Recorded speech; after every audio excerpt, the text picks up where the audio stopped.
than a hook at the time, I've had a hooked to a medical condition and whether I could communicate or not.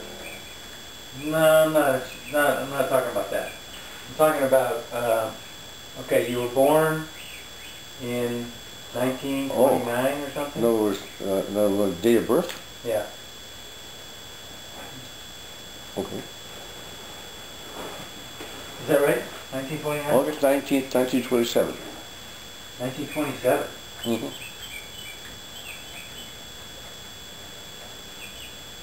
And that was Buffalo? Mm-hmm. I was the first of the Bennett kids to be born in a hospital. All the rest were taken care of with a midwife. And what street was that on? East Oakwood. Well, I was in the hospital, but that was my address was East Oakwood in Buffalo, New York. That's where Grandma lived? Yes. And how long did you live in that house? We moved away when I was 8. When I was 8 years old. And where did you go? My brother and sisters were raised in the house, however. Where did you go after that? We moved to a street near Public School 74 called Hager Street, H-A-G-E-R. H-A-G-G-E-R? H-A-G-E-R, which ran between East Delavan and Northland Avenue.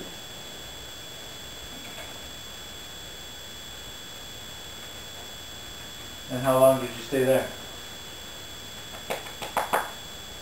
Stayed there until for approximately 3 years. Then?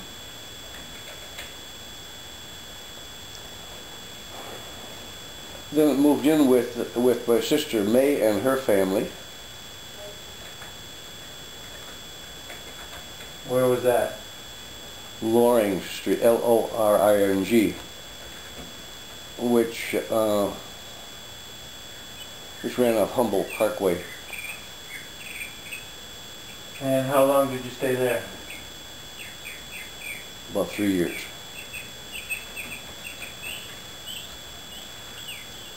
And then where did you go? And then we went back into my sister, my single sister and single brother were living elsewhere. We're rooming elsewhere, and I was there pretty much alone. And then we decided, Mother Bennett decided to go back into housekeeping in 1940.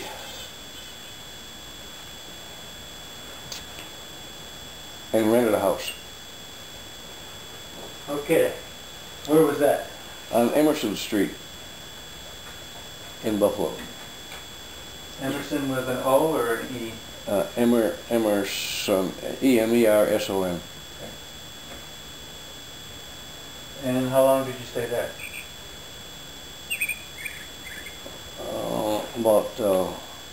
Well, I went into the service from that address, and after graduating from high school, so I was at that address for approximately 5 years, from 1940 to 45.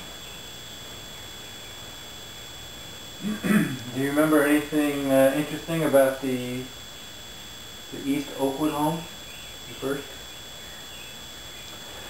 No, but I have some old photographs that were in Doris's files, showing kids, showing the Bennett kids sitting on the back stoop. That was on East Oakwood? East Oakwood Street. And how about the Hager Street house?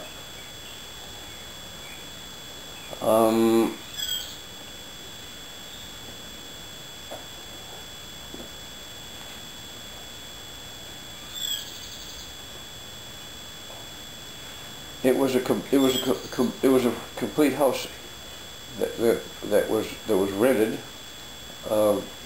including a cellar and an attic. I usually had a cat, and the cat sometimes went up to the attic to take a nap together. My bedroom was on the top floor also, and Mother, who was working as a practical nurse at the time, when she was home, we shared a bed in the attic. We had a steep stairway to climb to get up there. So your bedroom was in the attic? Yes. And the blankets was a feather. What do you call it? It's a European thing. Comforter, or duvet. The blanket was a feather comforter, very thick.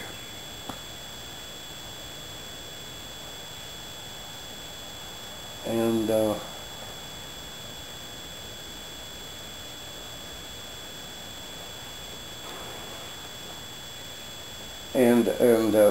my friend Bob Cook lived 2 doors away, and my friend Jack Kelleher lived about 7 or 8 doors away, and it was a neighborhood where we had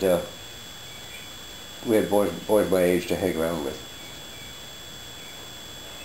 Do you remember anything about the technology around the house, the ice box and things like that?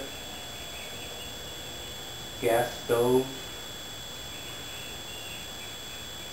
It was an old gas stove, but I didn't do any cooking, so I had no idea what was going on. Was there an ice man, or was it all electric?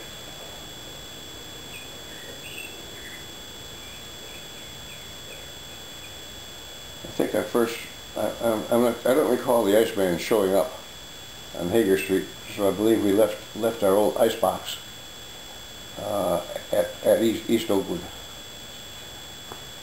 And the guy across the street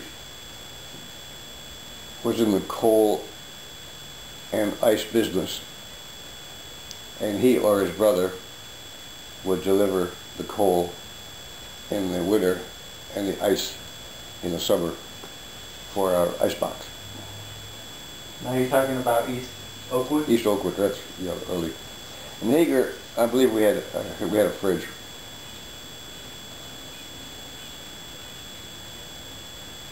How about when you were living with May? We had a coal burning furnace and a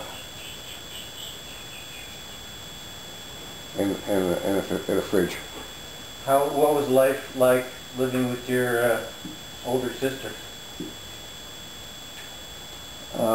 She was pretty tough, and she was raising a family of her own, 2 boys, Larry and Alan, and I believe Eileen and Lois came along after they moved away from Loring into South Buffalo.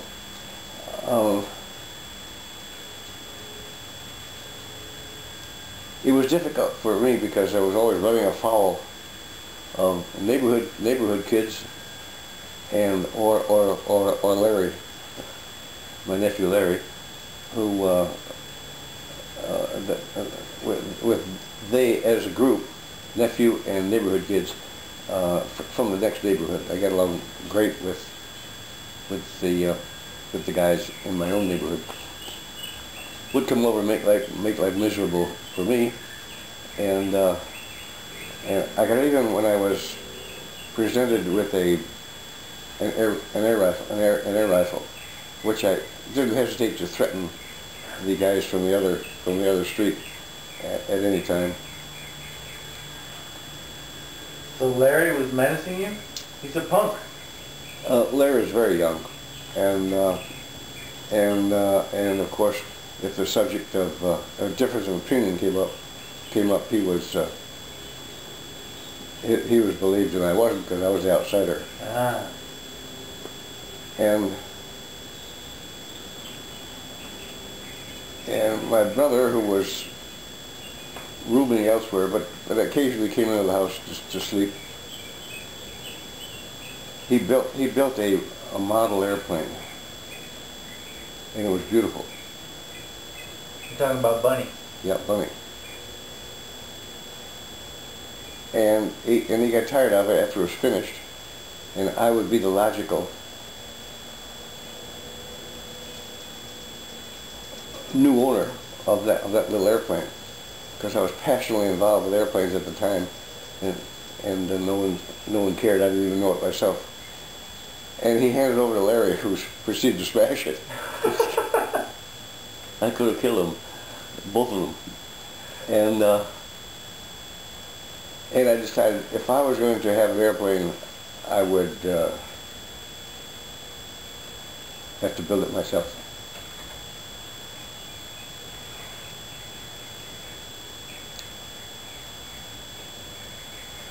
Anything else about that neighborhood? That was Loring. It was a blue collar town. Everybody went to work in the morning, and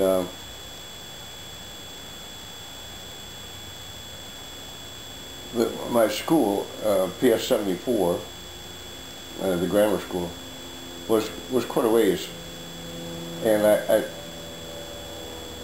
was playing a trumpet at the time. I had to lug that trumpet back and forth to school as well. Once in a while, I got a lift to school from a neighbor, but usually it was a long walk to PS 74 from Loring Street. How about airplanes? Why did you start getting involved in airplanes? Doris's boyfriend, Charlie Roberts, took us out to the airport in Gardenville, and he went. It turned out to be a PA-12, later a Piper, which had the pilot sitting in the front seat and two passengers sitting in the back seat. And Charlie and Doris went for a ride, and they got back, and they offered me a ride. It's the first time I saw a real airplane up close, and I quickly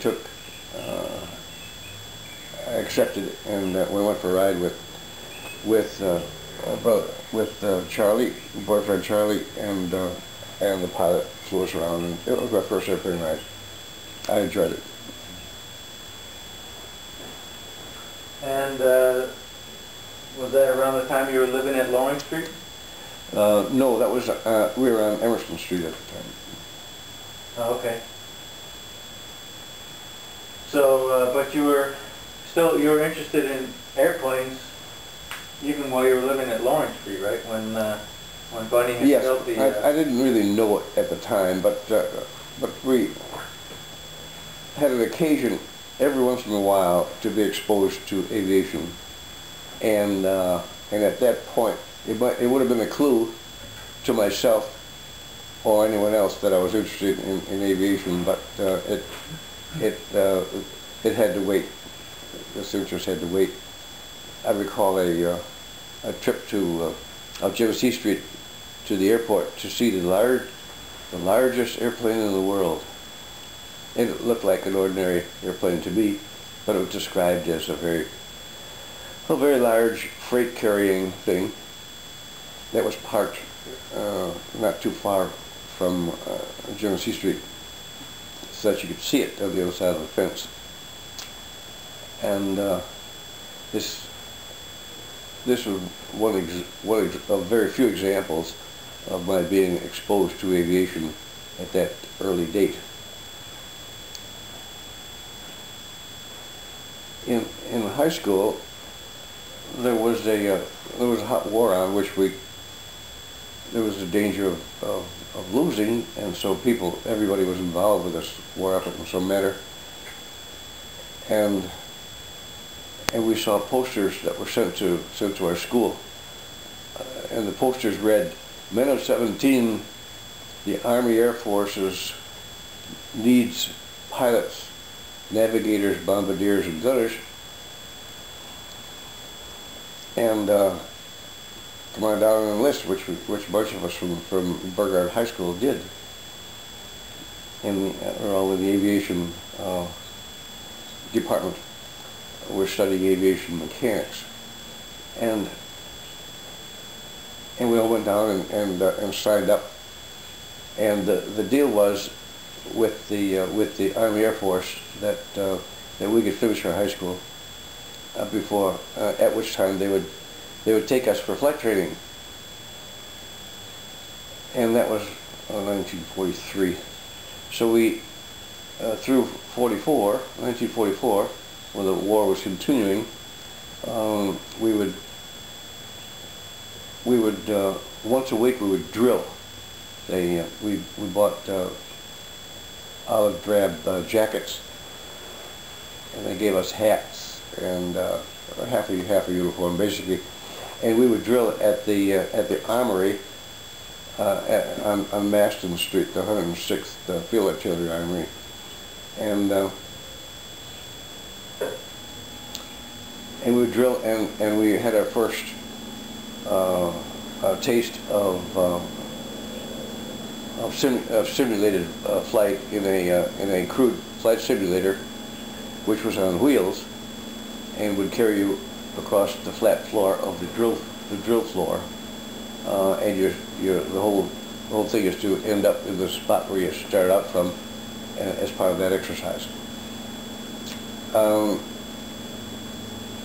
That was 1944, and 45 received a letter from the commanding general of the Army Air Force, Hap Arnold, General Hap Arnold, saying the deal is off because the war in Europe is winding up, and all those low-time pilots are being transferred to the Pacific, and the high-time pilots are being discharged,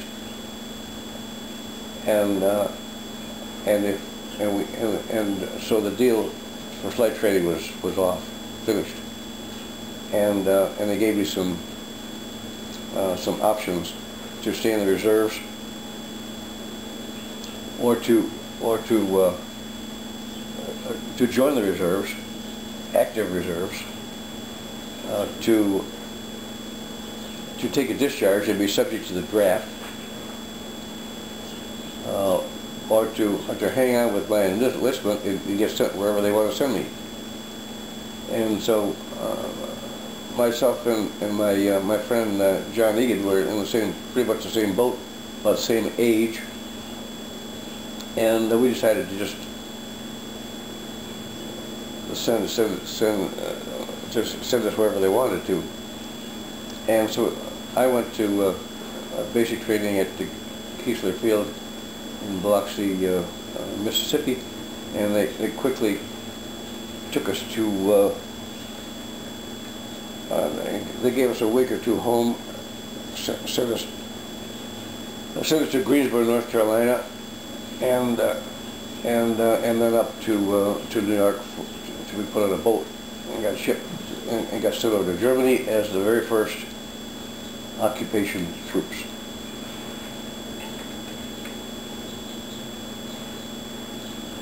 So the high school that you were in when you were living at Emerson Street was Burgard High School, or? It was a vocational school, and I was the only one on our street that was going to this school. It had something to do with aviation, and so that was the attraction for me. But it was a high school, it was a regular high school? It was a four-year high school, that's correct. But it was tipped towards the vocations? Yes, every morning was spent in the shop. In the afternoon, and the shop would be either metal fabrication or engine or welding and riveting, or other craft associated with aircraft construction.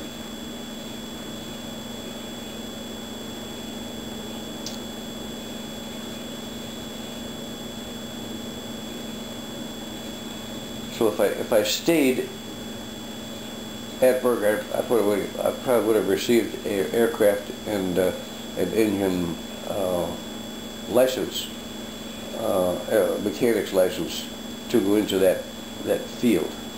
I'm not sure if I would have stayed in or not, because I didn't know it at the time, but I certainly preferred flying to maintaining aircraft.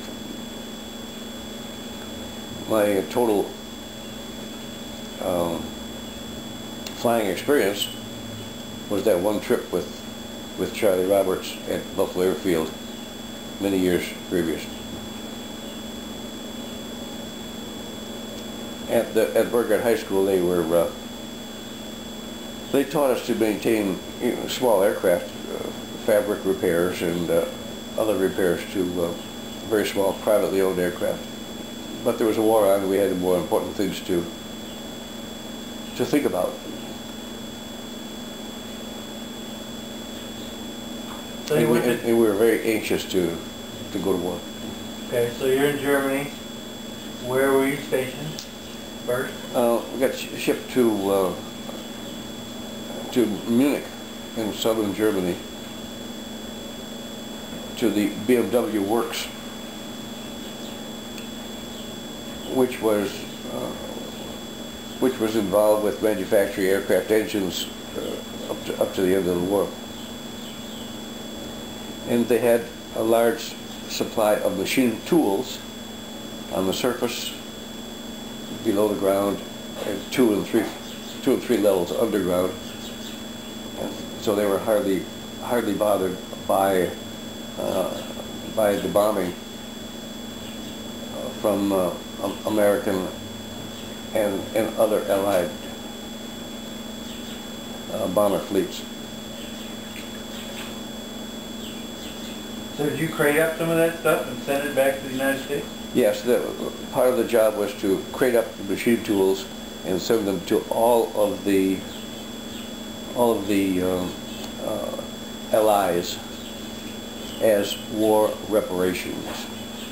The machine tools were all the metalworking machinery at the factory. Did you set the factory to working again? The factory was building, before the war, they were building motorcycles, and they started building motorcycles shortly thereafter with machinery sent out under Marshall Plan arrangements from the U.S. So there were Germans working these machinery and making the motorcycles? Yes, that was pretty much after I left to go back home. Oh. In spring of 1948. They gave the factory back to the Germans shortly thereafter, and our detachment, our 9th Air Force detachment, I would assume had to leave and give it back to the Germans for operating their company to build motorcycles and later on automobiles. So was the factory in operation at any point while you were there? No.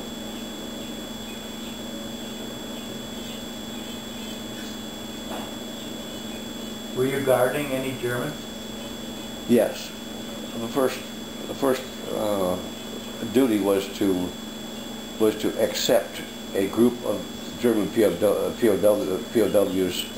that were sent in from the nearest camp, which I believe was at Dachau, one of the death camps near Munich, and they were housed there, and a couple of trucks would come in the morning, and where we would have work details, where we were armed with our sidearm was a M1 carbine, and we would guard a group of 8 or 10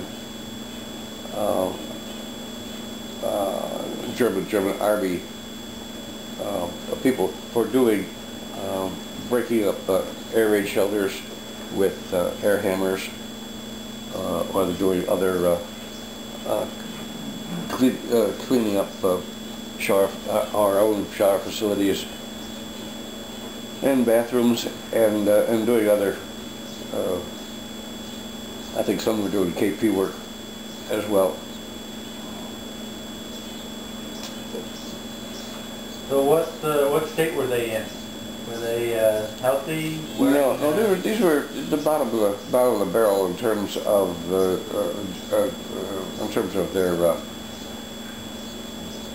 Some of them were the bottom of the barrel with very thick eyeglasses, and in this country they would have been considered 4F, unfit for military service, but they were hard up for people, and so their draft was pretty extreme, and they took a lot of older guys with poor eyesight. However, some of the work detail people were former elite guard, German elite guard people, and they were all towered over us. They were over 6 feet tall, almost all blonde, good-looking guys, and anxious to get out of this service and go back to civilian life, which they received within weeks. But for the time being, they had to do this daily drudge work on our behalf until their time for discharge came along. They realized they were very fortunate in not getting shot up or killed in the war. Did you beat any of the prisoners or see any beatings? Had no way of communicating, not speaking the language, and very few of them understood English, so I had no way of communicating with them. The guys who ran the camps were bilingual, and were able to get a little closer to their prisoners. But in our case, all we had to do was, you do this and you do this, and there won't be any problem. And there was never any problem? No. So was everybody in a barracks? Yes, we lived in a barracks at the BMW Works. And the prisoners? And the prisoners were put back on their trucks and taken back to the overnight facility. I believe it was at the Dachau concentration camp, because it already had the barbed wire elaborate fencing arrangements set up.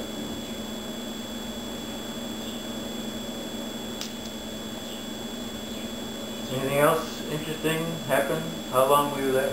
I stayed there. That was 45, and I stayed there through 48. They were anxious to keep a number of people in Europe, because ours was the only.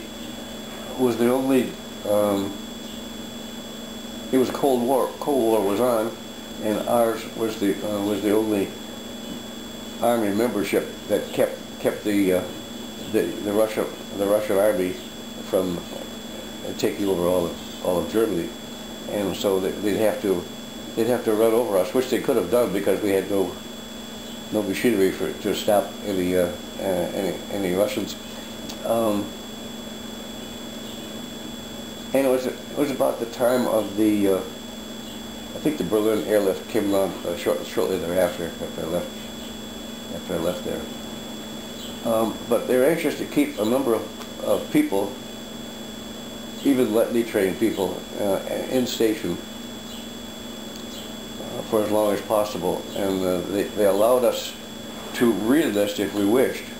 And my time for discharge came up in 1947, and I would have been entitled to a couple of years of college at that point. So I decided to re-enlist, take a discharge, and re-enlist to get more college time, which I did. and I was able to stay into March of '48, where I came home with Bob Miller, a friend of mine.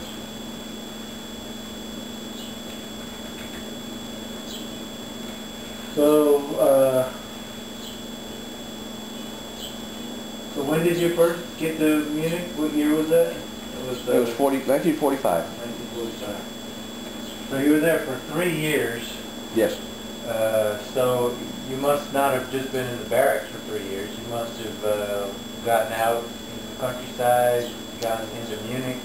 Well, yes, of course. They were very generous with our passes, and whenever we weren't on duty,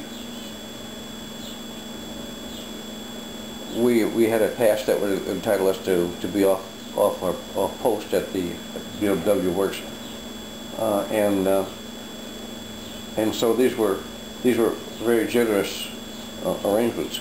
On the weekend, we were given passes to go to the local R&R places where Army personnel were routed to. These were places where you could go for rest and relaxation, and places like in the mountains, in the Alps in southern Germany.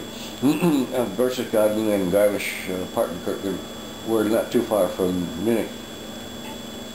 I was a member of our squadron baseball team, and on occasion we went to Austria to play another Army Air Force group. So we had pretty much quite a bit of freedom in terms of where to go, where to visit.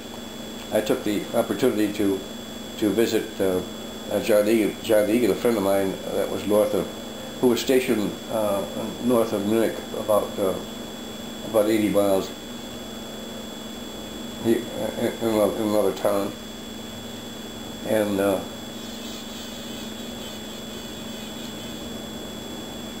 then I learned to drive at that time, and all we had was Jeeps, weapon carriers, and 2.5-ton trucks.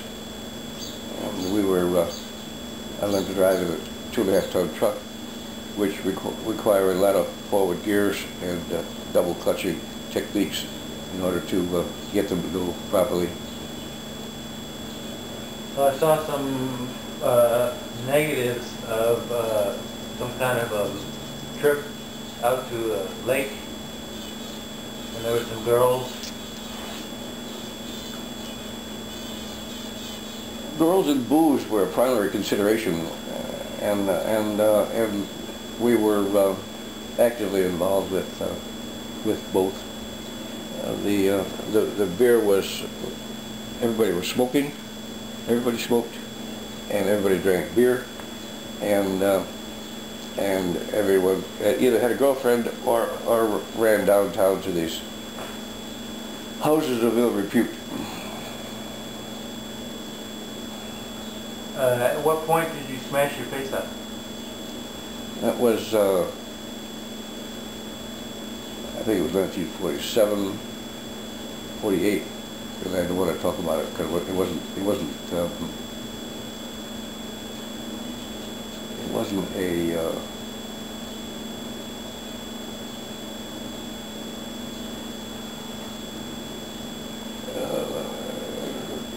the beer had something to do with it. Well, and it wasn't a situation that I was terribly proud of. Well, but that's the kind of thing that you really need to talk about. Otherwise, it's going to vanish into history, and nobody will know. That's the point. Exactly. It'll vanish into history. That's what you want. Yeah. That's nice.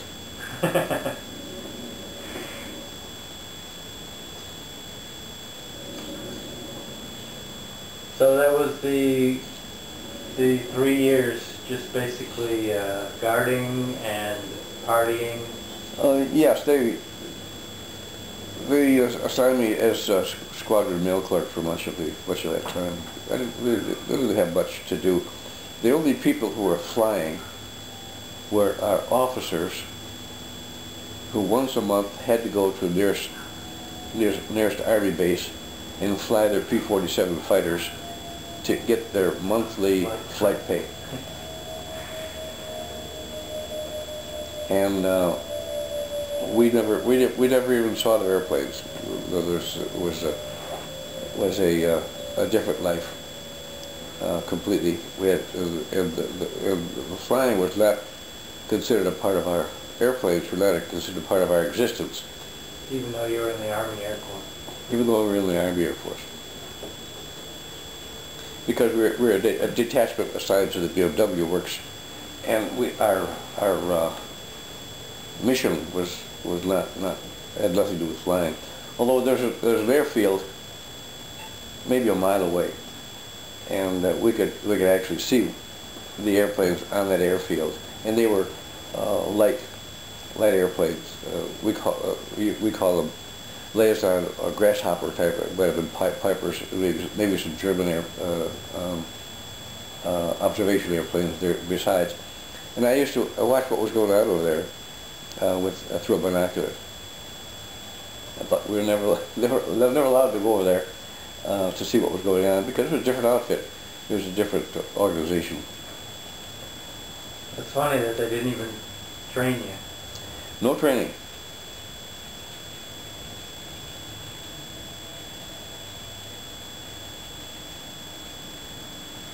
Basic training is all we received, and that is teaching us how to live outdoors, how to fire the Air Force weapons, which was the .45 caliber pistol, and the M1 Garand, and the submachine gun they referred to as a grease gun, which was a rather crude-looking submachine gun. Yeah. So you actually shot that? In basic training. Yeah. Well, basic training was back in Biloxi, right? That was it. We were considered kind of soldiers that were available for duty, but not highly trained in much of anything.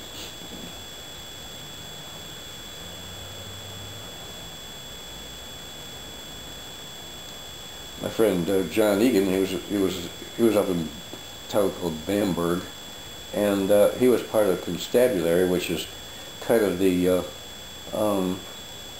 duty soldier type, familiar with artillery and defensive positions, and his was closer to the Russian area of influence in Germany.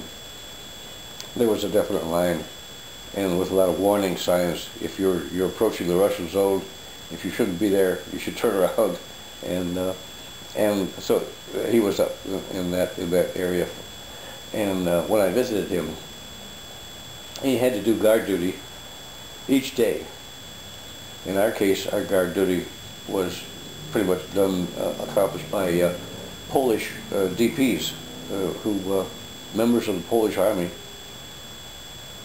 And in Munich, they were just displaced people looking for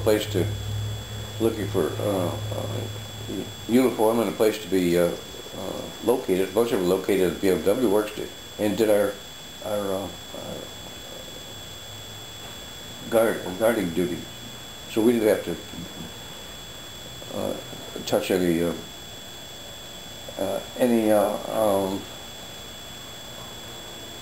guns while we were at the BMW Works.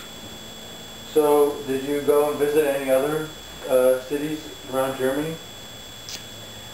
Yes, with the baseball team, I went to Austria, to a town called Linz, L-I-N-Z, and we visited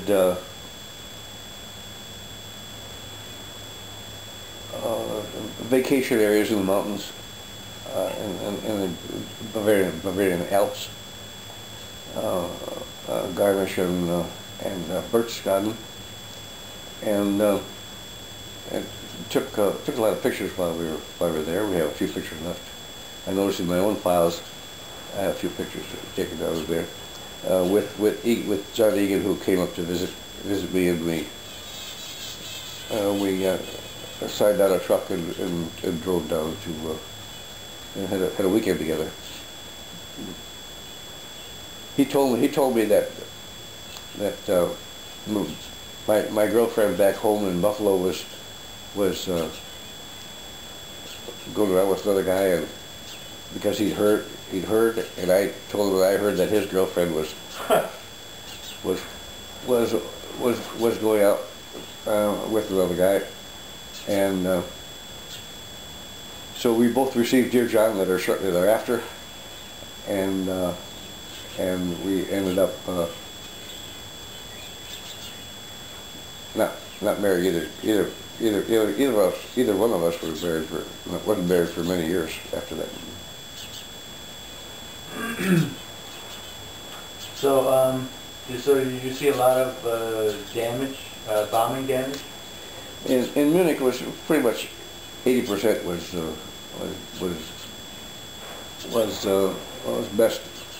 messed up.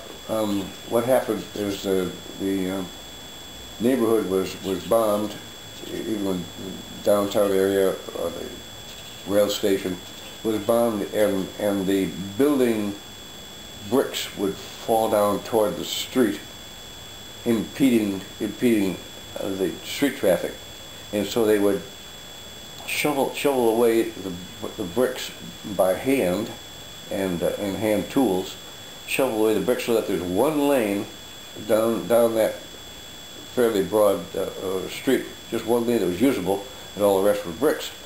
And they would set people to work picking up bricks and putting them aside so that the street was more passable, maybe in two directions.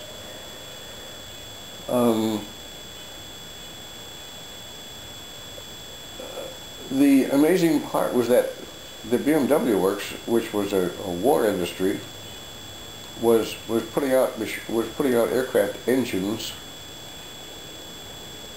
right through the end of the war. Some of the buildings on the surface were bombed, but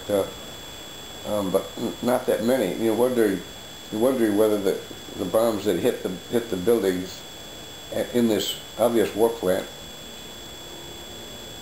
were mistakes, and everyone was wanting to bomb the city, and no one cared about the war plant, which was out in the suburb.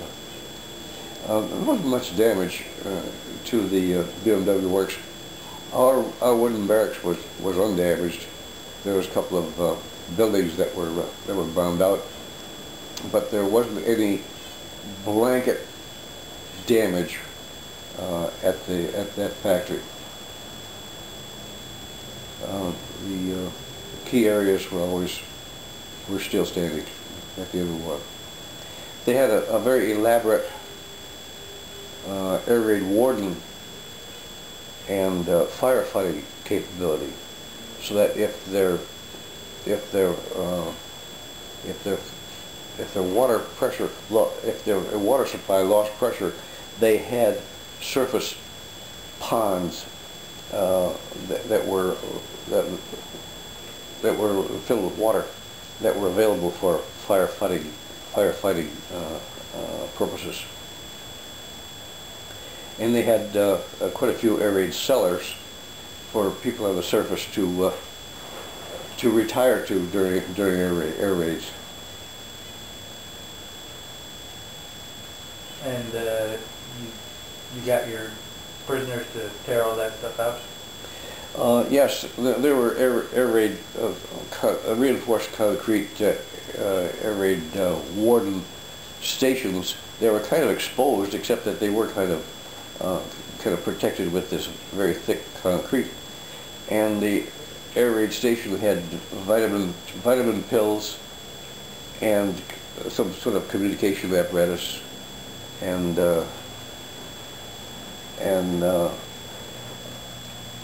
an English-German dictionary I found in one. I'm not sure why this guy had that. and to break those up required air hammers, and it was, we didn't know anything about air hammers, but we sure talked the POWs into handling them, and they didn't mind it at all.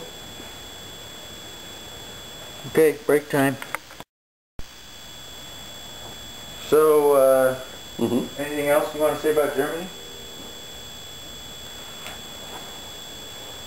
No, I was pretty much sick the whole trip going over and coming back. I never cared for boats. And, oh, you were on the boat, that's right. And it took, I don't know how long it took to get there, but we were in a, what they call a victory ship. And it held about maybe 1,000 guys in our outfit. And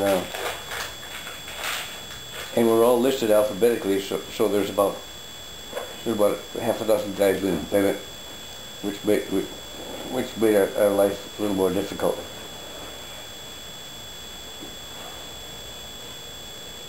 And we're under quarantine because a couple of the guys had caught scarlet fever, and wherever we went, we didn't have any privileges to visit a town or to wander, because we're considered bad news by the medical people and other outfits, and we wanted to keep this contagion down to minimum, and so we were restricted as to our movements. What port did you leave from, and where did you arrive? We left New York. We could actually see the Statue of Liberty when we left. And where did you arrive? In France at Le Havre, which was had pretty much pretty bad bomb damage, and sunken ships were all over the place, and the harbor.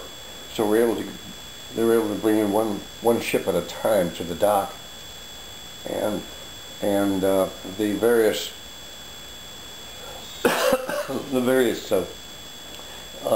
camps were named after cigarettes, Camel and Chesterfield and Herbert Tarleton and things like that.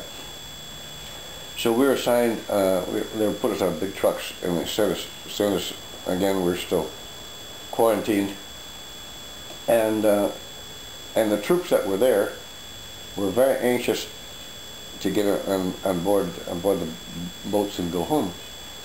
And so as we were leaving, we could see another gangway with other troops loading. And there were some violence in some of the French camps at the port of Le Havre from troops that were losing their patience and waiting for the next ship. But we were there just a few days.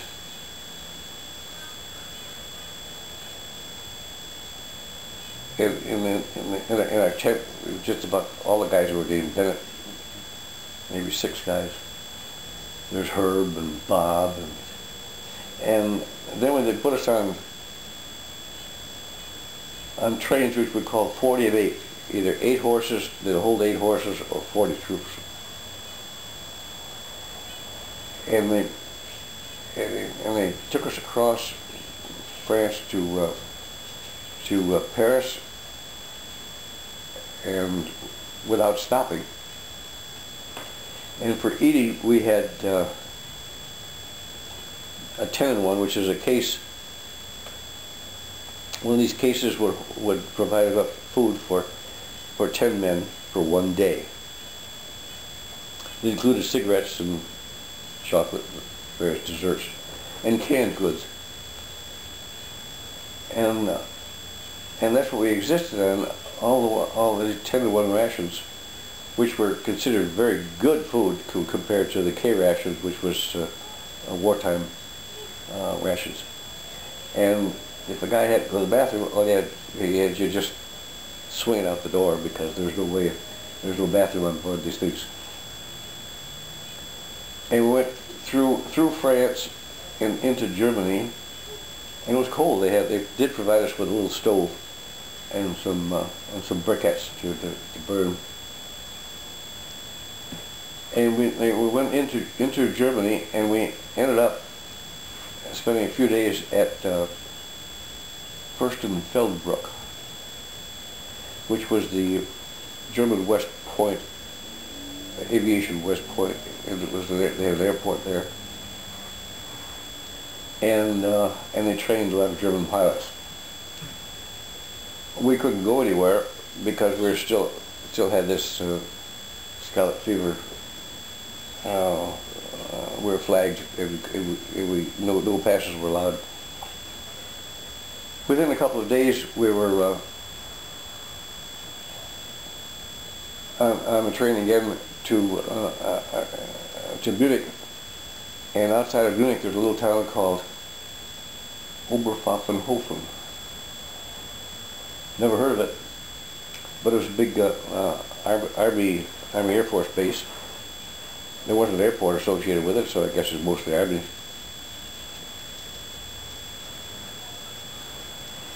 And we asked what this name meant.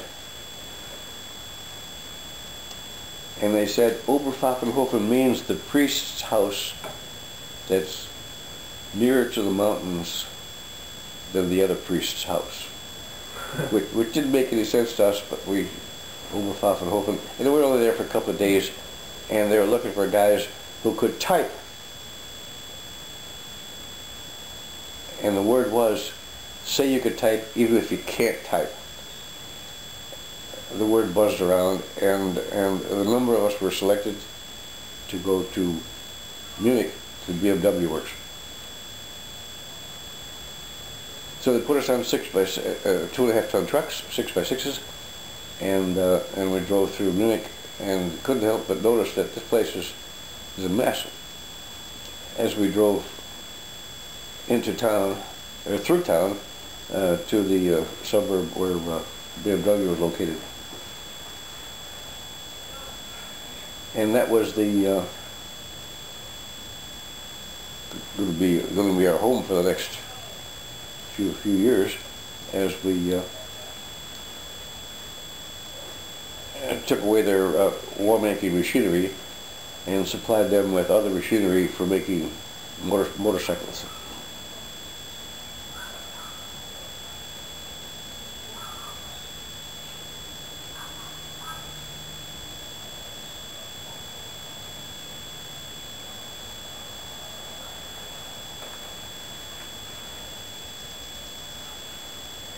At that point, if we had been given an opportunity for flight training, I might have stayed in as a careerman, because I had no idea at the time, but flying was going to be an important part of my life.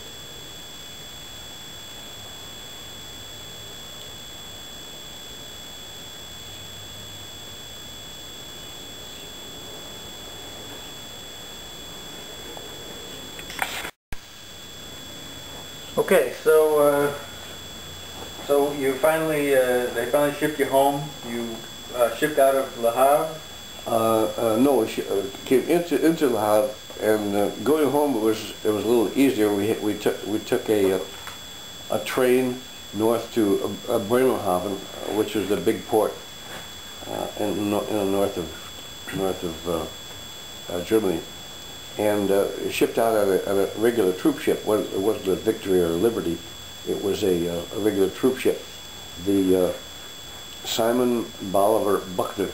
And the ship was named after a general. And you sailed into Manhattan again? Back into New York, yes. All right, and then Where did you go? You went back to Buffalo? They let us go back to Buffalo for a short period of time, but I was still in service. Had to be discharged, so I was sent to.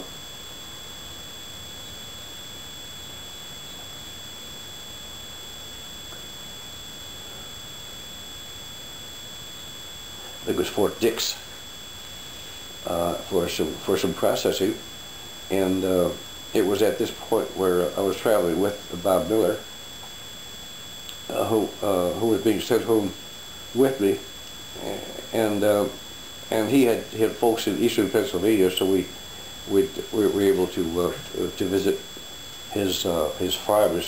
His folks ran a dairy farm in eastern Pennsylvania. So we were able to hang around with him for a while. I was transferred to the Army Hospital at below Philadelphia, called Valley Forge, and I was there for about 6 months or so. I put in an application to University of Buffalo for engineering school. Why engineering? I thought it was just a natural follow-on to aviation mechanics. That was kind of a mistake. And so I was at Valley Forge for about 6 months in suburban Philadelphia, getting some corrective work on my face. So the accident occurred just before you shipped back, or in Germany? Oh no, it was a good 6 months to a year before I shipped out. So then they decided to fix you up a little better? I asked. Oh. And they went along with it. There was a lot of guys that were sent home. They were in engineers, Army engineers, who were really torn up pretty bad, and some were burned, some were, and you really couldn't complain too loud after you got there, because some of these guys were in pretty bad shape. Yeah. So you were there 6 months, and then what? I came home and bought a car. My first car was a Chevy. You went back to Buffalo. Yeah, on occasion, and during this 6 months, I was given a pass, a furlough. I was able to get to Buffalo and visit folks at home for Thanksgiving. And you took a train. And I always traveled by train. Always by train. Yes. So then I drove back with my Chevy to Valley Forge, and stayed there through. I think it's finally discharged 48, say September of 17, thereabouts, and started school immediately thereafter on the 20th of 48. There was no orientation. I had no time for orientation. I went immediately from military life into engineering training, and that was a change in the scene, a change in schedule, and in lifestyle. And where were you living? I was living with Grandma Bennett on Linview Terrace at the time. How do you spell Linview? Linview.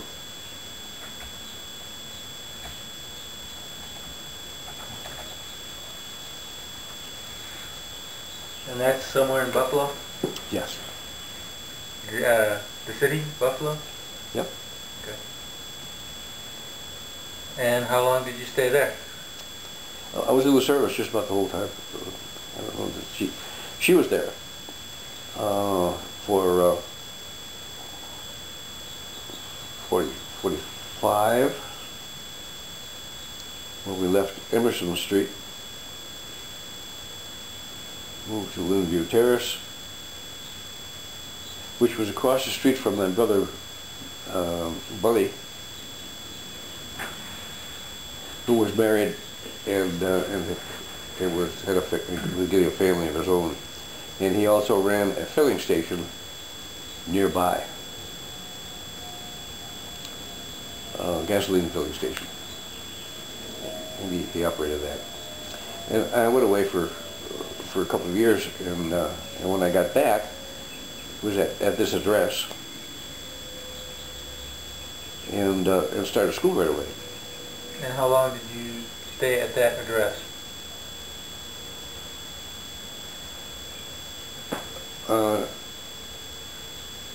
Till I got married, which would have been in 1959. May of '59, I left and I got married on May 2nd of 1959. And where did you move to then? On Hurdle Avenue, we found a furnished apartment over a gin mill.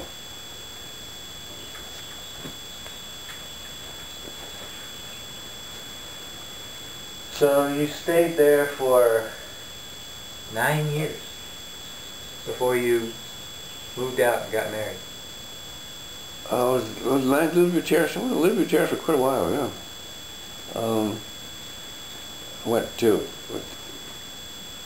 school, went to work. How long were you in school before you got a job? I got a job before I finished school. I never did finish school because the jobs were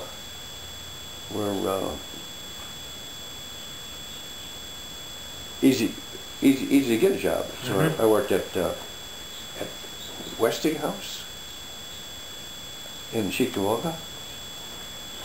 I worked at Bell in Niagara Falls. I worked at Moog in East Aurora. Also during that period of time, and I went to work for Kistler in 1963. So you met Polo at Bell? I met Polo at Bell. Not so much at work, but at the social,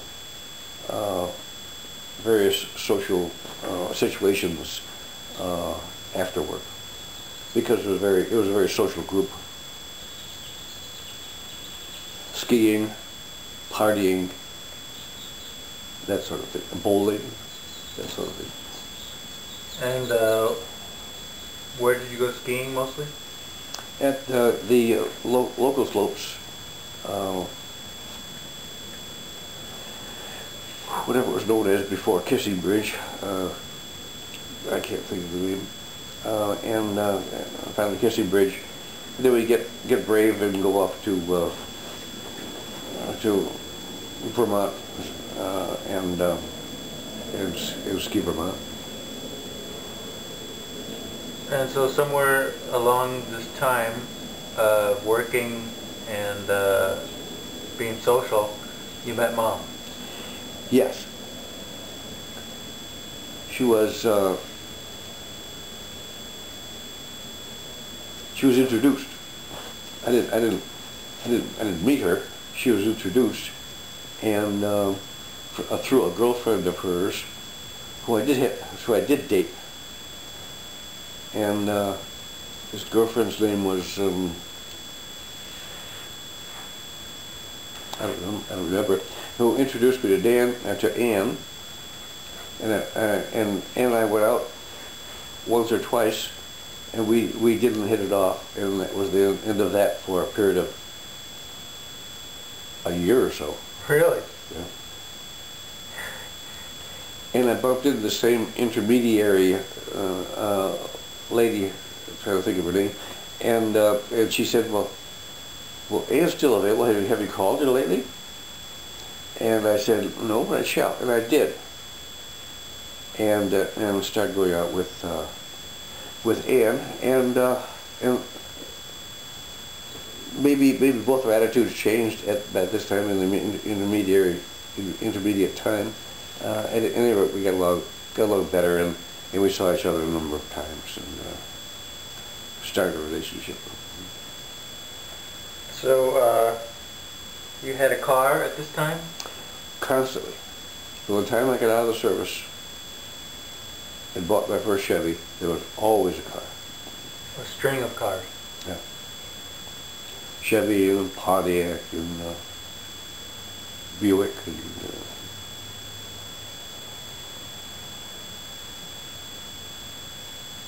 Cadillac and an MG. So I was trying everything and anything that came along, and my car supplier, for the most part, was Charlie Roberts, who managed to take advantage of me for every automobile sale, and he was my brother-in-law, and I figured him family, but to Charlie I was just another Mark.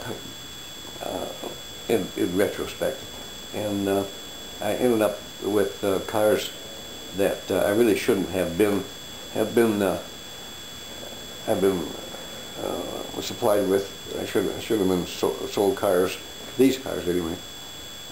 What do you mean, mechanically bad? On occasion, yes. My first car, Chevy, it had bad brakes, and this showed itself by the time I got back to Valley Forge General Hospital. When on the way I almost had an accident because of the brake pedal hitting the floor. And when I complained about it to brother-in-law Charlie, he would say, "Well, just pump them a little bit." So I come to the conclusion that Charlie is out for Charlie. But anyway, the hell, he married my sister, so he could have been too bad. And so it was a string of cars through Charlie that I had pretty bad results with cars. When I started doing it on my own, I started having a little better luck and going to dealers outside of Charlie's influence.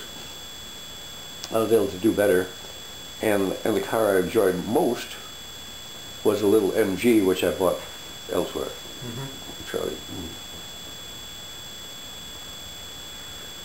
So what was the working life like in those days? Did you have was it those big bays full of desks? Well, I was usually paid off a car, but I was making pretty good money working at Bell, and we had plenty of money for beer. It was a big social scene. I was on. I had my old neighborhood crew, the Rover Boys, and be able to saw them a lot socially. Then I joined the fraternity at UB. Saw those guys socially. I was in the group at Bell. These are all separate groups. At Bell, it was among other things playing baseball and bowling at Bell, and there was enough different groups to make life interesting and fast. So, but what did the office look like where you worked? Big metal desks and things like that. Well, at Bell, it was a drafting board, a very large drafting board, and I told them I'm unhappy with this, and they said, well, we'll find another responsibility for you. So I was plotting some ranges for the Rascal missile. And this Rascal missile, it's an air-to-ground thing. It had electron tubes in it, and it really didn't work terribly well. And they thought it might be a good idea to do some environmental testing for the first time, because we had the only advisors we had were German engineers who they brought over from Germany at the end of the war, and their philosophy was throw these things together and fire them, and the Air Force at the time would say, no, we can't do that. We have to carefully assemble them and store them until needed. And this requires completely different manufacturing processes and part finishes. And we got involved with reliability the first time. And this rascal really didn't work terribly well. And it would be dropped from the bomber that's supposed to be carrying it. It was supposed to have light up its rocket engine and fly for maybe 60, 80, 100 miles, and then drop down and to get hit a predictable target. Well, they usually drop like a stone, and turns out that the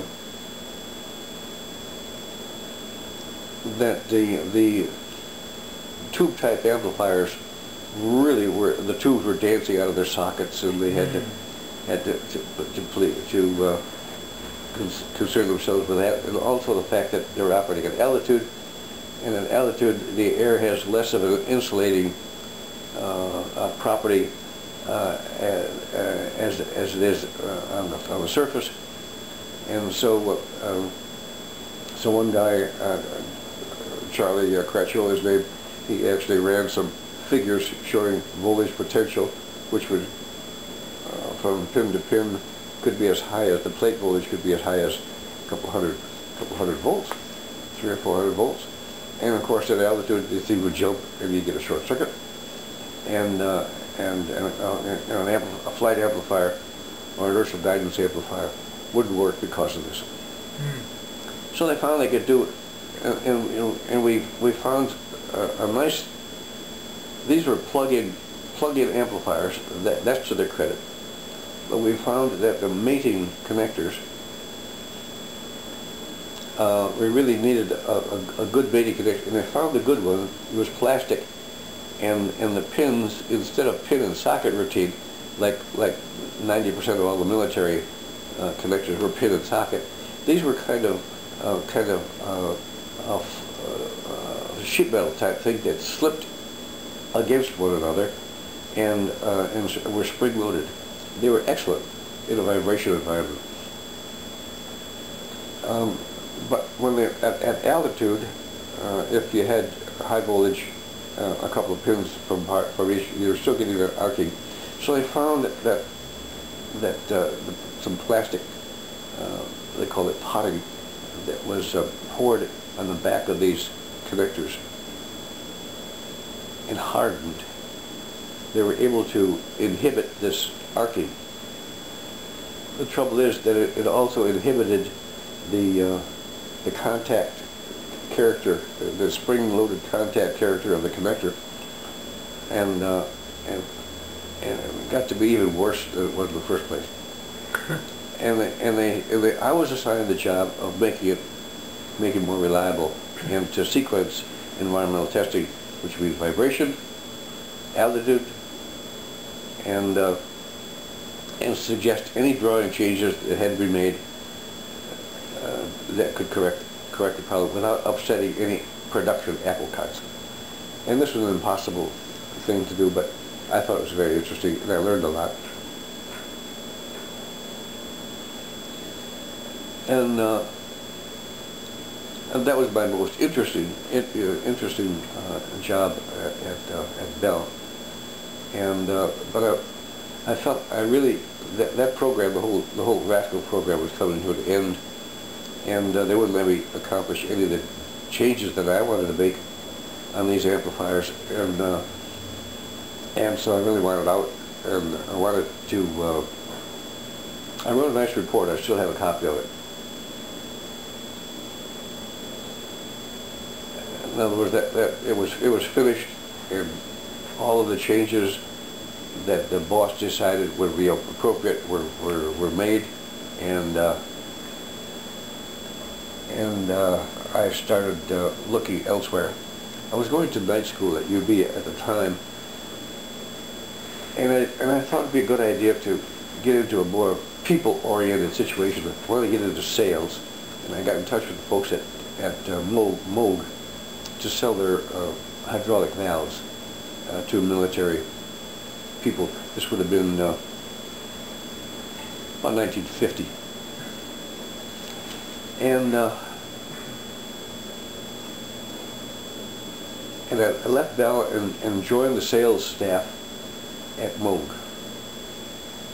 And that was a enjoyable period of time. I was only there for 6 months. They decided to go public, and it was owned by a couple of brothers and their friends. The company was owned by a couple of brothers and their friends, and they decided to go public. And as soon as they had stockholders, they were worried about expenses, and I was laid off. But my duties at Moog weren't so much selling as learning the intricacies of their hydraulic valve. Mm-hmm. So it was a training session more than anything else, and so I was able to get trained, and by the time that I was fully trained and ready to go to work, they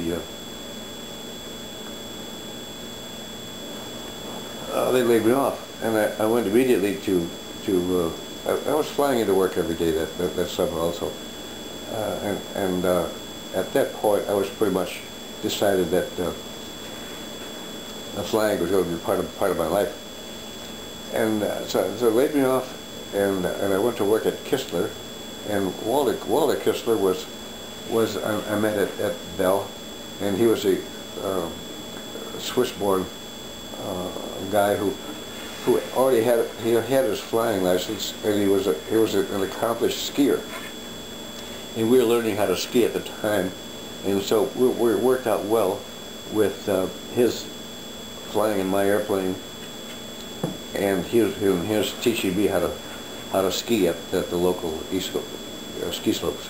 So let's go back to where you were flying into work every day. Yes, that was at Moog. There was a field, a farmer's field, behind the factory, and I was able to use that as a landing field. So you drove into the Buffalo airport, and then you flew out to Moog? No, I drove to our little airport where we kept this airplane, myself and a partner, called Sheridan Airport, which is on the Sheridan Drive. Oh. Got into the airplane, and then flew to East Aurora for the working day, and then flew back. I did it not so much to get to work as a way to combine my flying with work. It worked out pretty well for a while. So you, how well did you know Walter Kistler?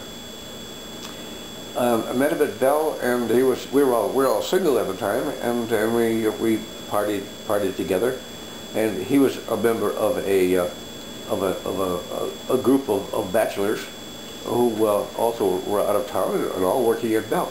But he was older. These guys were same age. Walter Kistler's Walter same age Kistler, as you? Walter was about 10 years older, okay. But all the other guys were pretty much the same age.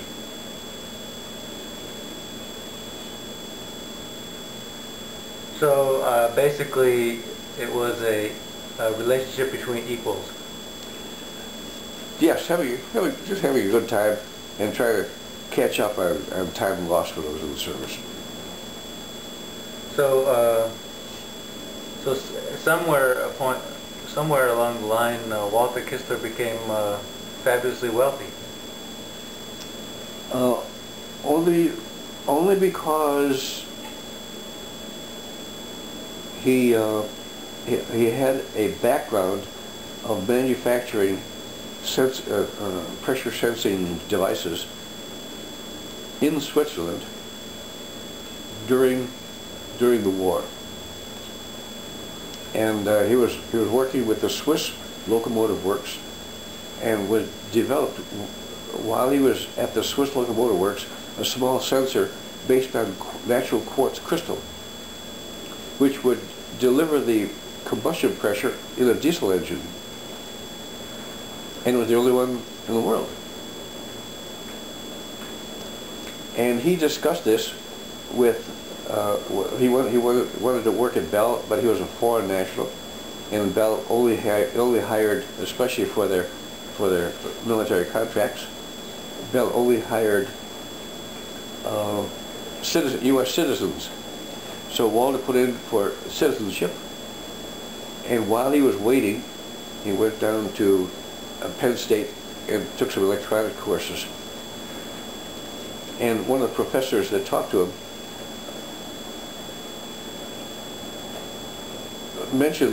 Walter mentioned the fact that they had this piezoelectric sensor at the Swiss Locomotive Works, and that it was desired in most test laboratories, diesel test laboratories in this country.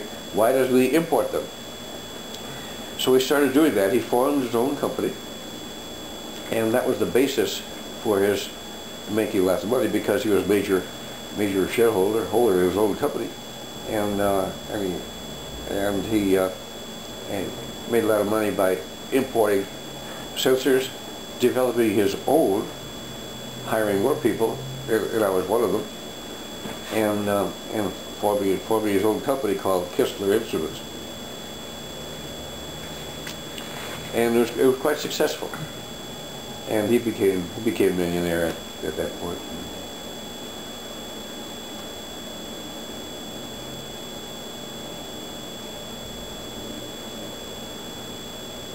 So how long did you work at Kistler?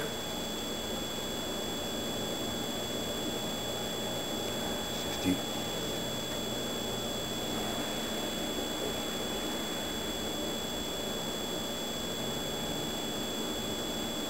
Oh, let's see. I went to Kistler at about 1957, and I left in 72, a long time. 57, 77. 1972, did you say? From 57 to 72. 767. So it looks like about 15 years. So you worked at, what was the first job?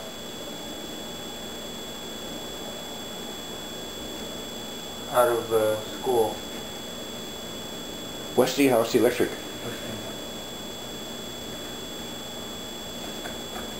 And then you went to Bell?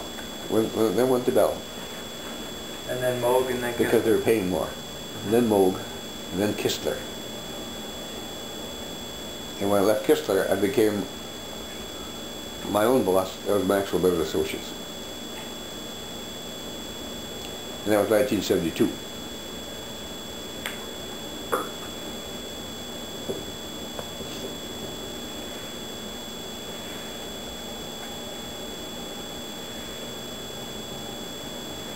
So, at some point, you moved out of the Hurdle Avenue apartment. Oh yes, got married. Well, we were married, moved into the apartment, and then at that point it was about 2 years when we were amassing a down payment for our own house, and we found a house out in Amherst that we wanted, and we bought it. And it was at Berkeley Road, on Berkeley Road. And what year was that? That would have been about 1961.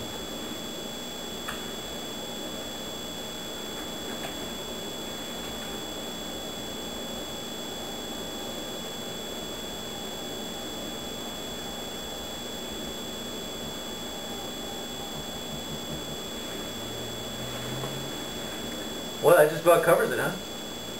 Well, And you know all the rest. I know the rest, yeah. Yeah, I even remember when you formed MBA. I remember actually sitting in your office at Kistler down at Worley Drive.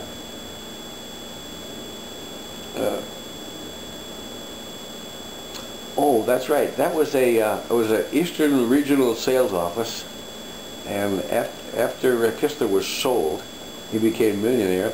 He sold it to Sunstrand Corporation, and many of them moved out to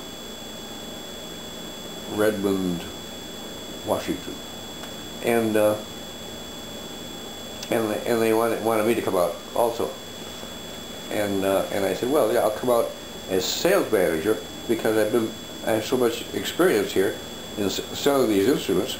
He said, no, we got all kinds of sales managers. We get all kinds of middle management.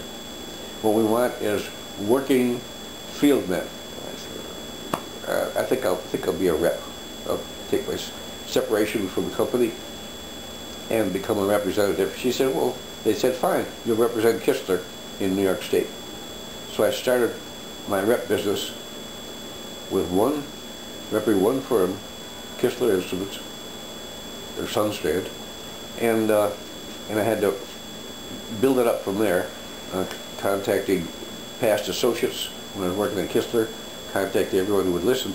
I was in business for myself, selling in New York State, and I need more instrument to make living, more instrument firms to represent. And within a year, I had contacted through various contacts when I was working at Kistler. They know that I separated from Kistler and then I started business for my own on my own, and they put in good word for me. And so I took on 3 and 4 and 5 different lines of manufacturers of instruments. Went out to the West Coast, picked up one. I wasn't hesitate to fly out if they were in the East, because Walter left his airplane, which was a dandy Mooney, and I was usually have to fly in different locations to help me out, to help me find new instrument manufacturers who are willing to sign a contract with Maxwell Bennett to do their selling in New York State. Okay, I'm a little confused about going from Kistler to Sunstrand to Worley Drive to working at home. Okay, when Kistler sold out to Sunstrand, it was decided that instead of everybody moving out to state of Washington, they would keep a sales office in Buffalo, and their factory was too big, and so they opened up a sales office on Worley Drive, and I headed up with one other salesman. I headed up that sales operation on Worley, right at the end of Berkeley Road, and that was going for about a year. And they decided the salespeople had decided it was too expensive to keep a sales office in the East. They're going to close it down and have all sales operating out of state of Washington, out of Redmond, Washington, the Sunstrand location. And Walter was just a titular head. He was having less and less to do, so he finally left and found another job too. And at that point, they gave me the option of coming out there to work, or to be a manufacturer's rep in New York State, which I decided to do. And at that point, you started working out of the house. Yes, we decided to keep our expenses down, and so rather than work out of the same sales offices, which I could have rented, I moved everything to 133 Berkeley. We had an office. Ann was my secretary, and she typed up all of the proposals that I was making for individual sales. And gradually, we went from a few $1,000s a year sales into, I think our maximum was $1 million in sales. Certain years would have been in the 60s.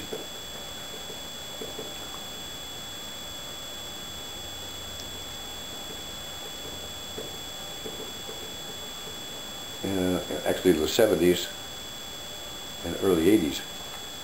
And was able to accumulate sufficient capital to send the boys through to Syracuse University. Mm-hmm.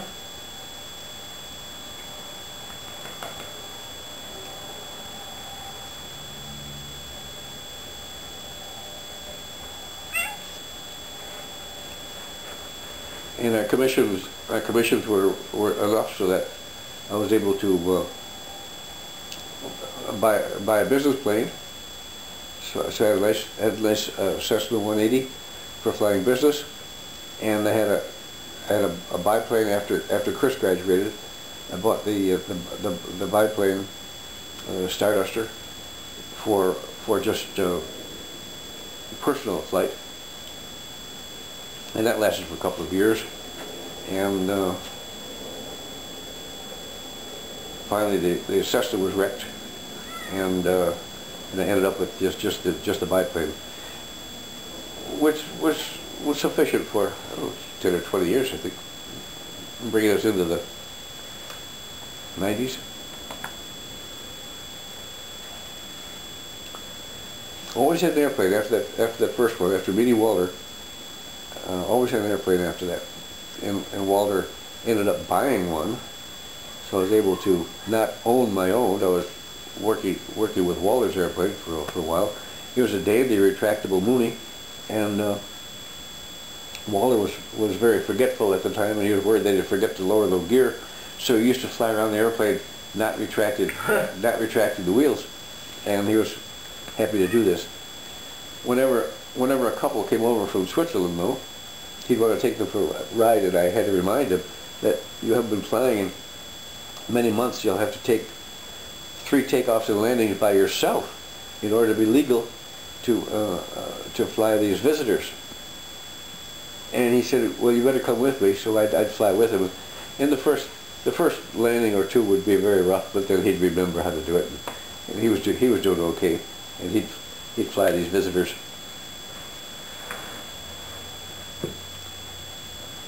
And enjoy it all the more. And really, he didn't.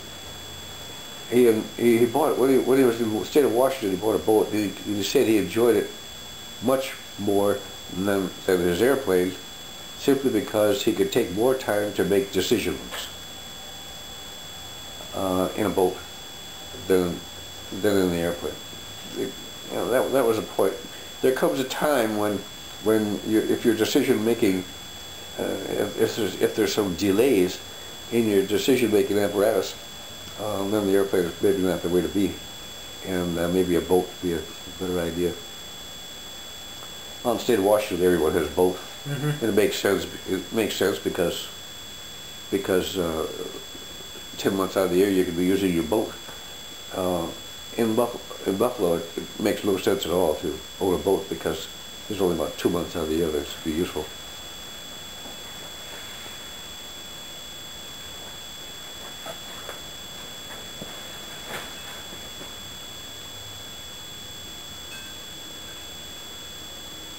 So did you have to, so you were just borrowing that Mooney, you didn't have to pay him anything?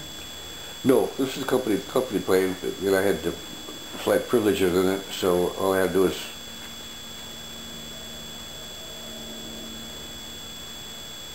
put gas in it. And I took it out to, when I was flying on company business, it was a completely corporate expense. I was able to fly it as far as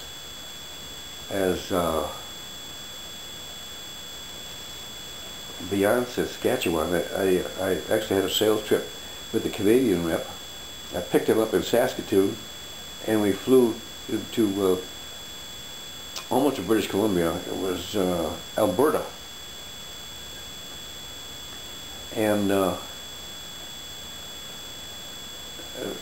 flew to visit him and call on a bunch of his customers in Alberta. And in flying back, I was going to stop to visit a friend of mine in Minneapolis. So I flew south to Cutbank, Montana, and then turned right and went through Dakotas. But it took all day. I had no idea this country was so big, and ended up in Minneapolis. Okay. So you've been flying for a long time. You had this first Red Rover. The first was a Cub called a Rover Boys, and the second one was the Piper Clipper, the short wing, and that was the one we used to travel extensively to the west coast, Mexico City, and Cuba. And the name of that one was just Rover 2. In order to buy Rover 2, which was a 4-seat aircraft, we needed a third. We decided we need, my partner Don Lindy and myself, we decided we needed a third partner, because this airplane that we're looking at down in Blaisdell Airport was $2,400, and we could afford maybe $800 a piece, but we couldn't swing the rest. So we're trying to talk all of the people who came into this our favorite gin mill, which was on Jefferson Avenue, into joining us, and we found that there would be more avid listeners when they had after they had a few beers. So most of our sales was after 2 o'clock in the morning, the sales efforts. But it never worked out. We had a fireman named Chuck McCarthy almost joining us, but at the last minute he backed out. And then Frankie Freeze was discharged from the service with $800 in what they call it, mustering out pay. So after a little chat with Frank, we had our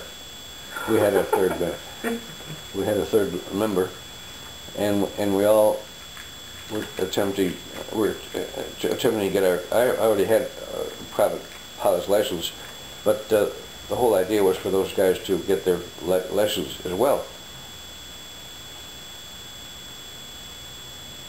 So you took Frank's money and you couldn't even fly? No, but he wanted to learn, but he was working steady. He was in the escalator installation and maintenance business. Not his business, but that was his job. And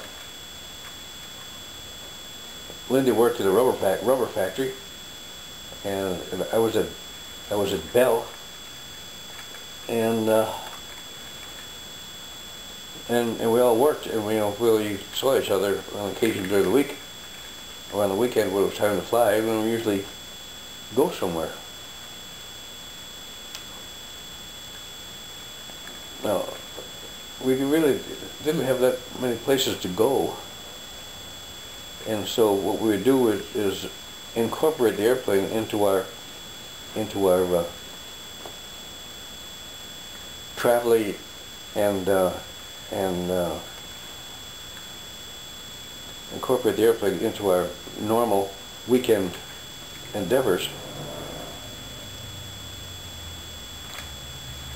And so we would travel to Rochester and go into the terminal and park in front of the terminal and go in and have a few beers and come out, climb in the airplane and fire up and go to Utica and have a couple of beers and fly into Syracuse and have a couple of beers and fly home.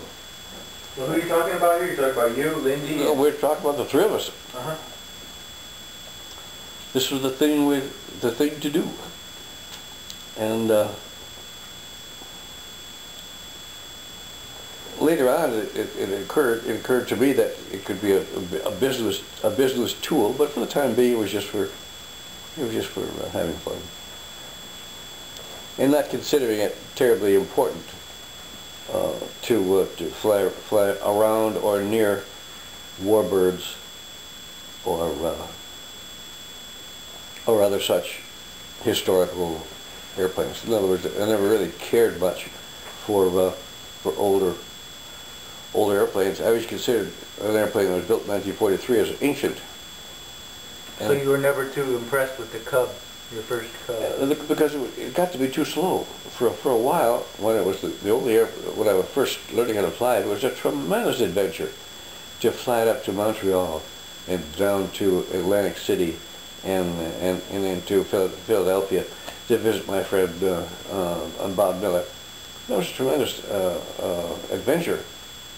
But after a number of years flying the Cub, realized that you really have to go a little faster. Interested in visiting places that are further off, that the Cub was just not very practical. It was too slow and didn't have the range. So this second airplane came along about that time. Both of those airplanes are probably still flying. Airplanes don't end up at a junkyard like cars do. They're still flying. It wouldn't matter. And all you have to do is follow the tail number on the internet and find out exactly who's flying it now, and where it's flying. And both those old airplanes, built in 1946 and 1949, are considered not antiques, but classic aircraft, and they're still very much worthy. They probably still have new canvas on and new cloth, and engines have been overhauled or replaced, but the airplane themselves are flying normally and as if they were brand new. On occasion, I fly a 1929 fleet that was built in Buffalo, and it has a round engine up front, and it means it doesn't mean all that much because it's only a little bit older than the airplanes I learned to fly in. So I learned to fly in a 1946 Cub, and this thing was 1929. Well, from 29 to 46 was a lot of technology, but considering that most of the light planes you see flying today are at least 30 or 40 years old, there are relatively few new airplanes flying unless they're in a corporate environment where you can write off the expenses of these airplanes, because they easily amount to, for a single engine airplane, it's close to $1 million for a nice Bonanza. And if you want something that travels along a little faster, like a light jet, about $1.5 million, a single pilot jet. And you want to into a corporate jet, it'll be $2 and $3 and $4 million on up, depending on how many passengers and what kind of luxury you want to travel. Some friends of mine are in that kind of business, and they fly large corporate aircraft, and they enjoy it. They enjoy it so much that they confide that they do it for free. They push from to shove. And but their employers don't know this, and so their employers pay them to do this, to fly them, and which they're perfectly happy to do, of course.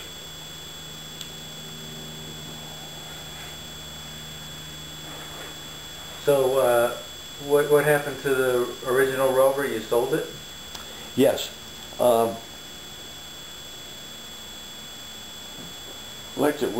was interested in knowing how much it was worth, because we're interested in getting into a larger airplane. So I'd have the fabric tested, and the fabric tested would be to have a 1-inch strip, perhaps 8 or 10 inches long, cut out of the airplane and the whole patch, of course, to make it legal. And then that test piece would be pulled to see how much tension it can handle before it breaks, due to the paint, and then the paint removed, and then just how much strength is left in the fabric itself. And we were down to zero on that Cub, and so the fabric was zero. You didn't require it to have much because it had such a huge wing that you could support the wing with not much force on any particular portion of the fabric. The engine was pretty much the same. It was running, but not all that well, and really had a need for an overhaul, which suggested reboring the cylinders using little oversized pistons and rings that fit, and some bearings at the crankshaft, that sort of thing. In other words, these engines get tired. They're still running, but they're not putting out their power that they're supposed to. And so at that stage, we started looking for another airplane, and knowing the deficiencies in the Cub, I ended up selling it to a guy for $250. That airplane is probably worth about $25,000 now. So that was $250 toward this $2,400 Clipper that we're interested in buying, and it worked out well because we had three of us that bought the airplane, and they're all airplanes flying. No matter how bad an airplane gets dinged or banged up, or just too old to fly, no matter how bad, there'll be something come along that's going to rebuild that airplane and fly it, because new ones are so expensive. So then the Rover 2, you got tired of that one and got rid of that one. At that point, Walter Kistler was flying with us, and that airplane got a little old too. Walter was flying some guests from Germany, and he was circling over downtown Buffalo to show this guest a hotel that he and some colleagues wanted to buy, and the right-hand door fell off. On the ground or in the air? In the air while they was rotating over the city, and it turned out that the hinge that the door worked on just gave up and broke all its rivets and came off.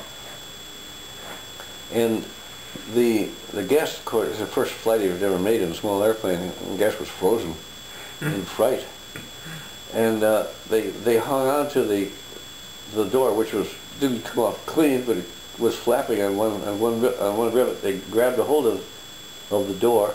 The window came out and it fell into downtown Buffalo, and they managed to get the airplane back to the airport and landed, and it was repaired. Well, it must have been many years later I found that same fellow who was Walter's guest. He never forgot that, and he never flew in a small airplane again after that. It's unfortunate, but it just shows an airplane that old, that's stored outdoors, is subject to certain weather conditions that you have to be extra vigilant on something prosaic like a door and a door hinge, something that you assume is always going to work, but in this case it didn't. So we started looking for another airplane, and Walter said, "Well, I think something that faster we could use as a company plane." And I found one in Connecticut, and he came. The guy wanted $18,000 for it, and he pulled out cash. He laid down $18,000 and give it to him, which always amazed me. And the salesman took me around for a couple of takeoffs and landings. And I did a couple of takeoffs and landings, and that was it. He signed my logbook, they signed all the papers, and your airplane, and I don't know how to fly that thing. And, wasn't the Moon? That was the Moon. This was the first, Walter's Moody, yeah. So Walter decided he was busy. He really didn't want to go over all that much, and so he was going to stay in the Northeast and do some traveling and visiting some customers with the Boston rep, and I had this thing to bring home. Well, an interesting trip, but I didn't get in trouble or anything like that. I got home okay, and I know how to land it, and so I landed it without banging it up. But Walter wanted to fly it also, and he didn't want to retract the gear because they'd forget to bring it back down again. And but I had to sit with him while he was learning, trying to get the experience with it, and then until he could fly with an instructor who was willing to sign him off for this retractable gear airplane. It required a signature of a flight instructor. So I'd fly in the right seat, Walter would be flying in the left seat, and he'd be sliding off the runway. This is at Amherst Airport in Amherst, New York. I think it's a Gulf course now. And it would slide off the runway, and he would be off in the grass. And I said, Walter, what are you going to do? What are you going to do over here? He said, I'm thinking about it. And so I tried to get the thing back, or go around and do it proper. Well, he got so close to the bushes that there's a little light bulb, a flasher light bulb in the belly of the airplane. It came off, and the operator, the airport operator, while he was down mowing, he found this this bulb, not the bulb, but the enclosure at the end of the field, and was happy to give it back to us. So Walter was always he was an excellent designer, an excellent inventor. When it comes to flying, it was his mind seemed to be elsewhere. Mm-hmm. So we, but as much as it was his airplane, we couldn't say much about that. So I just suffer in silence and take over the controls when necessary, and give him all the encouragement in the world to maintain his flight proficiency. So Frank never learned how to fly. Never did. And Lindy, what did he do? Lindy never got his license either. He only had one. He only had one good eye, and his depth perception was poor, and he never could convince his instructor that he was ready to take the flight test. Hmm. But he was happy to be able to fly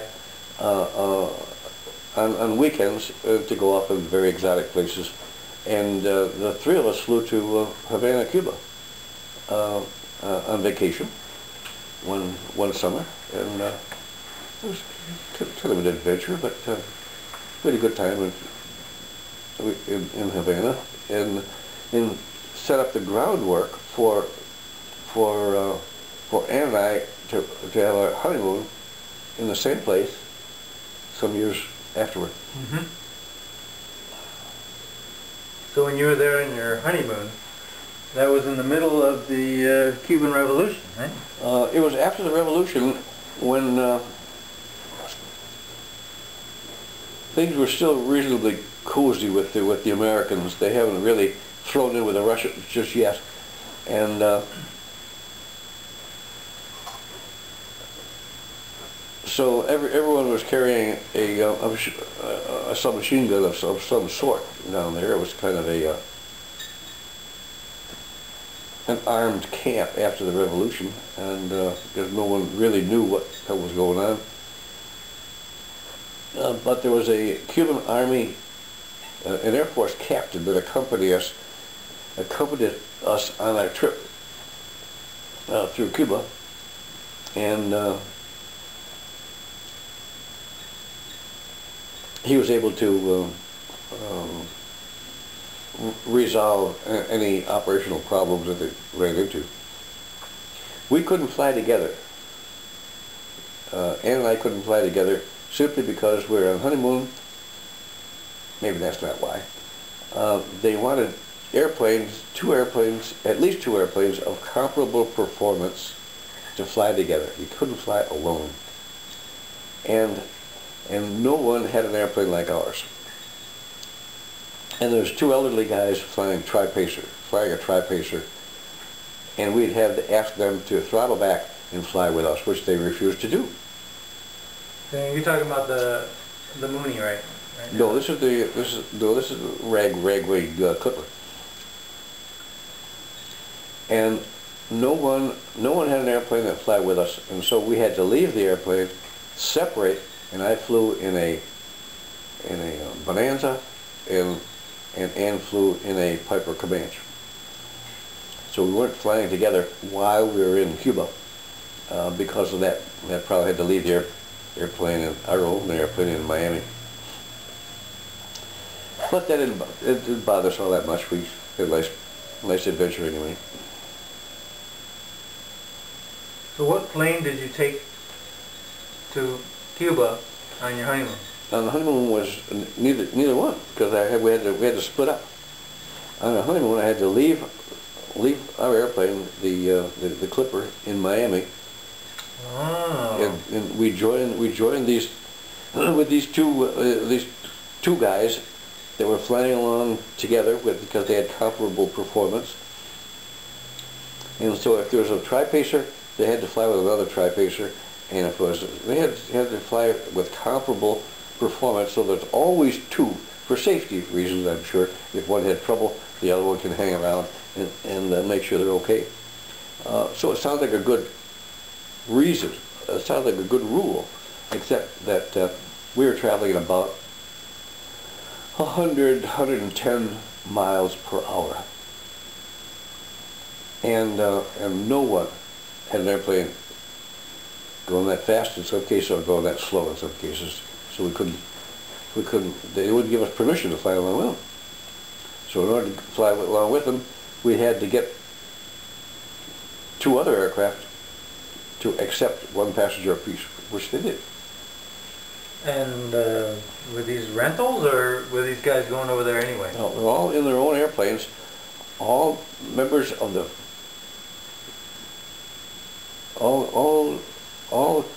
well, in our case, I saw an ad in the paper, Florida Pilot Association is going to have a big flight to Cuba. Anyone who's interested, let us know.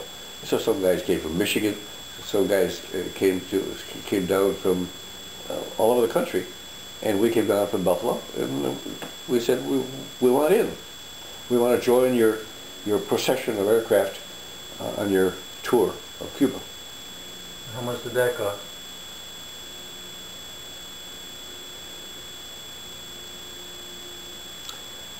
I don't remember paying anything. Maybe it might have been $20 interest fee. I don't know. But they said it was just going to be a. There was one guy who took care of all of the arrangements, which was the hotel accommodations and airport, the agency operating an airport, so they'd be able to expect us, have a place to tie it down. All those things would be part of the preparations, and this is done by the guy who ran it. He was doing it as a volunteer, as I recall. I don't know if he made any money. And that was 1959. So did you see much of the island? Yes, we went to the north coast, to Havana, then we went down to the south coast, across the Bay of Pigs, down to, we could land at Gitmo, but flew near Guantanamo. We're up to Nicaro, which was a nickel mine on the northern coast. We were in Cienfuegos. There was about half a dozen towns that we visited in Cuba. And Veradero, which is still a big resort near Havana. And I always promised your mother Ann, that when the revolution was over and this guy finally dies, Fidel finally dies, and things settle down politically, we'll be able to go back. someday and relive our honeymoon. And that was always in the future. So.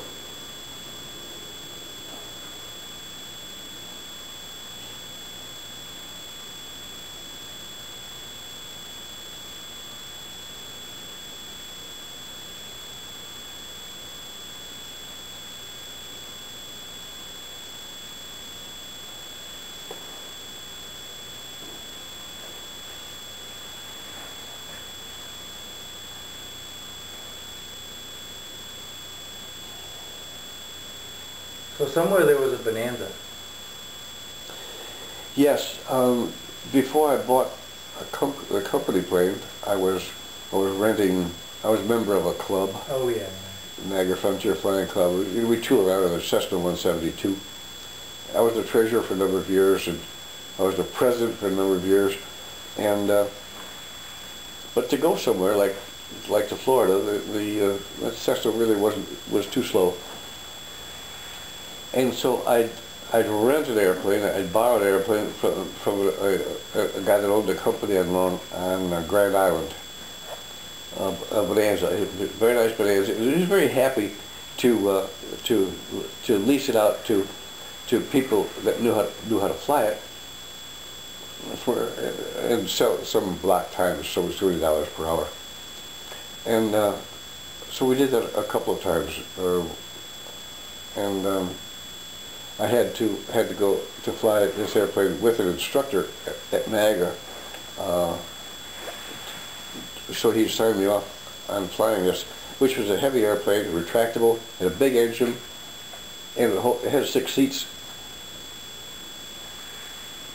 But we used it to fly down to Florida after the blizzard of '77. Yeah. And as an excuse I used because I got tired of shoveling, but we just wanted to get out of town. And we flew south and went to Cocoa Beach, and we went to the West Coast, did some shelling, and we did a Disney World, and we did a lot of things. In this company-owned Bonanza, the next time was a little later, some years later. We wanted to go fishing in Florida. I think it was Dan's idea, and it started catching on, and so we took some time off to take another Bonanza, owned by the same company, down to Florida and do some fishing. We flew over to the Panhandle and did some swimming in a hotel and in their pool. Went up, visited the Millers in eastern Pennsylvania, before continuing on home. When we got home and landing, the left tire blew, and we went off the runway to one side. I had no control because of the flat tire, and we were in the grass. And I told the tower. He says, "Well, it makes things kind of difficult for us because now we've got both runways shut down with small aircraft. Because on the main runway was shut down because a Moody, owned by a Canisius professor, landed without benefit of the wheels down." And he was flying with some students of his. Nobody was hurt, but it ended up messing up. It turns out to be exactly the same airplane that I bought years later. That was a wild coincidence. But between the two of us, myself and this Canisius professor, we shut down the whole airport for about a half an hour until some people from Pryor Aviation were able to come along and take these little airplanes off the runway. So the Canisius airplane, that was a Mooney, did you say? Yes. And you bought this later? Yes. I mean, with it was repaired and put back into service again, and I bought it many years later. You mean with Walter, or? No, with a partner. This was about 5 years ago. Oh, that one. Mm-hmm. Oh. So you had the Rover, then you had the Rover 2, and then the Walters Moody. And what year was that? That would have been 1970.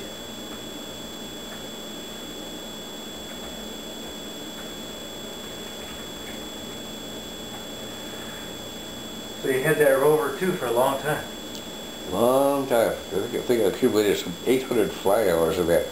Because we took it to the West Coast, the hard way, straight across the Rockies. And we went to San Francisco. We visited Ann's uncle in Los Angeles. We went to visit Bill Cohn down in Yuma on that trip. And we water skied the Colorado. We did it was an interesting trip. We went back the southern route, and who was with us but myself, Ann, and Don Lindy, the one partner. So that was what did you call that, a ragtop? Ragwing. Ragwing. The airplane was, fuselage and wings were all fabric. We had it converted to metal. We metallized the the fuselage when it turned out that the fabric was going to need some replacement. Some firm down in New Jersey near Camden got the federal approval to put aluminum sheet rather than fabric over the airplane. I don't remember where the wings were done either, but that was done, and we had it painted red, bright red. When previously, when it was the fabric, it was kind of a tan color with a red stripe. So who made that airplane? Piper. Piper. In Lock Haven, Pennsylvania. So that's the name of the airplane, a Ragwing. No, it was a Clipper. Oh, a Clipper. Pan American owned the rights to that name at the time, and they raised an objection. So the following year, Piper had to call it a Pacer, P-A-C-E-R. Ah. So the Clipper name disappeared.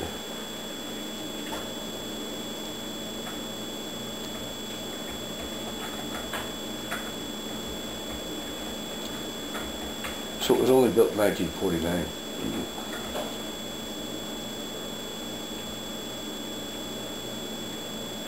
But the same design was then, after that, called the Pacer. Yes, similar. They put a bigger engine in it for 1950, and they put flaps on it. When the Clipper didn't have flaps to assist in landing, and a larger engine, because the Clipper was a 4-seat. But if you put two big guys in the back together with pilot, co-pilot, it was overloaded right away and wouldn't get off the ground. And so it needed more power. So instead of 108 horsepower, which our airplane had, it went up to 125.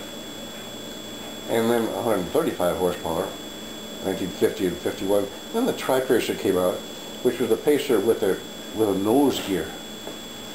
And that was a successful model, and many of those, thousands of them were built.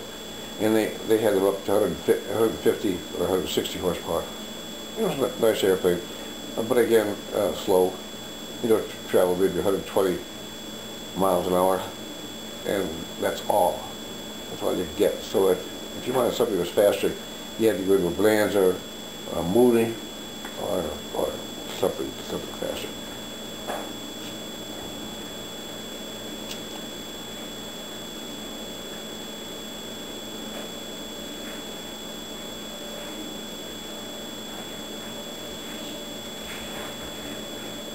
Well, I think that's it.